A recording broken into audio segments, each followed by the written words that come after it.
Victoria Derbyshire skewed a former royal advisor who was arrested for protesting for action in Palestine on Newsnight. On Saturday, August 10, the Metropolitan Police arrested 532 people during protests showing support for Palestine Action in London. Of these, 522 were arrested for displaying placards in support of the proscribed organisation, which is an offence under the Terrorism Act 2000. The vast majority were during the protest in Parliament Square, which say many people sit in silence holding signs reading "I oppose genocide. I support Palestine Action." Since then, Home Secretary Yvette Cooper has defended the arrest of protesters over the weekend because they don't know the full nature of the organisation.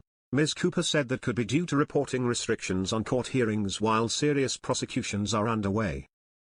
To hear the other side of this ongoing conversation, broadcaster Victoria Derbyshire welcomed Sir Jonathan Porritt, who was a long-term advisor to King Charles, onto Newsnight following his arrest on Saturday.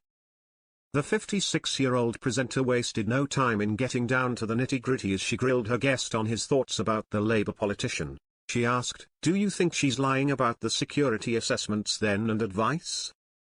He replied, "Let's be absolutely clear. The Joint Terrorism Analysis Centre, which is the government's own advisory party, advised government and advised Yvette Cooper that there was no evidence whatsoever that Palestine Action has advocated for violence against people.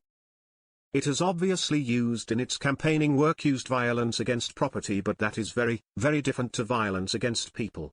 So when Yvette Cooper implies that Palestine Action has done violence to people, we know that the Home Secretary, in this case, is not revealing the whole truth.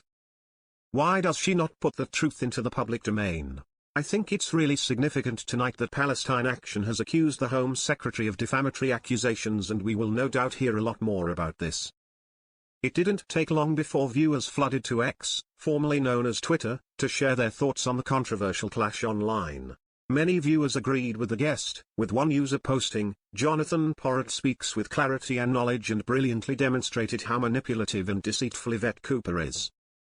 Another agreed, "This is what happens when you let foreign nationals with deep pockets and influence into your government via donations." As a third fumed, "What in God's name happened to the UK?" Meanwhile, others disagreed with the royal advisor. As one user argued, there was overwhelming cross-party support for proscription, which means there is a lot of info not in the public domain. Another agreed, "He's wrong, they attacked cops and security staff with sledgehammers." As a third echoed, "It used violence against the police officers and mod staff they attacked with sledgehammers to enable them to cause millions of pounds worth of damage."